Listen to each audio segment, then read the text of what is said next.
The phone has a dedicated red button. This red button is used to raise the alarm.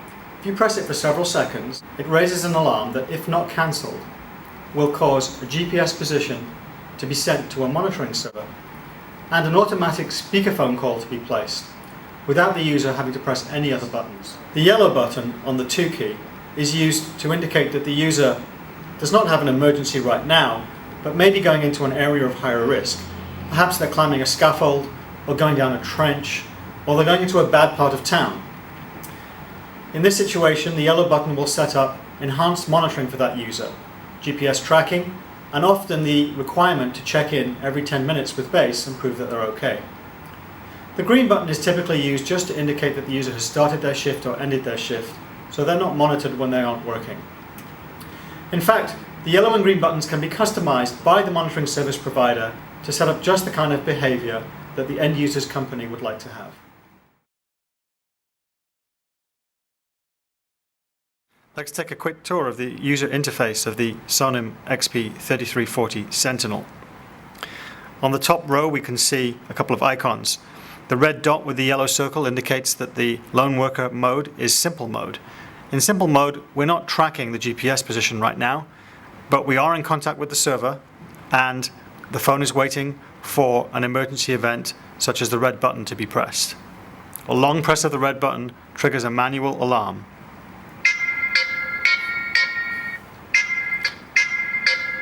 After a few seconds where you can cancel the alarm, the phone will send a GPS position to the server and go into alarm mode, which you can see from the red lightning bolt on the yellow background. The satellite icon is green, showing that we do have a current GPS position. Now the phone makes an automatic emergency call to the emergency response center and places it on the speakerphone without further user intervention. Even if the user is lying injured away from the phone, we can still talk to the emergency response center through the noise cancelling microphone.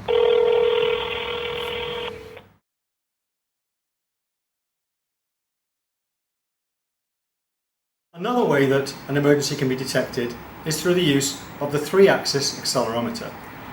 This can be configured to detect various types of emergency events, including free fall, impact, no movement for a length of time, or excessive tilt, i.e. when a worker falls over and doesn't get up. In this demonstration I'll just show a free fall.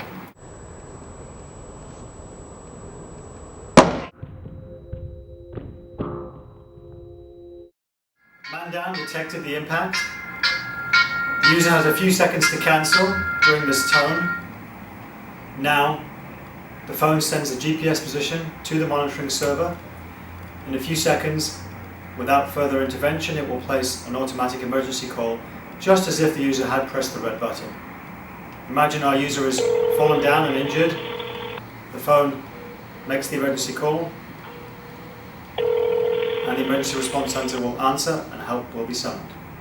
Finally, of course, like all Sonim phones, this phone is ultra rugged. That means it can be taken up a tree and dropped by a forestry worker. It won't be damaged by crushing, perhaps from logs in that forest. It will survive dirt, wastewater, oil, petroleum, antifreeze. It's crush resistant. The screen is Gorilla Glass. It can be dropped from 2 meters or 6'6" and submerged to 2 meters or 6'6" and continue to work. When your life depends on a safety solution, then it's critically important that the phone survives any condition which you may survive and many that you may not.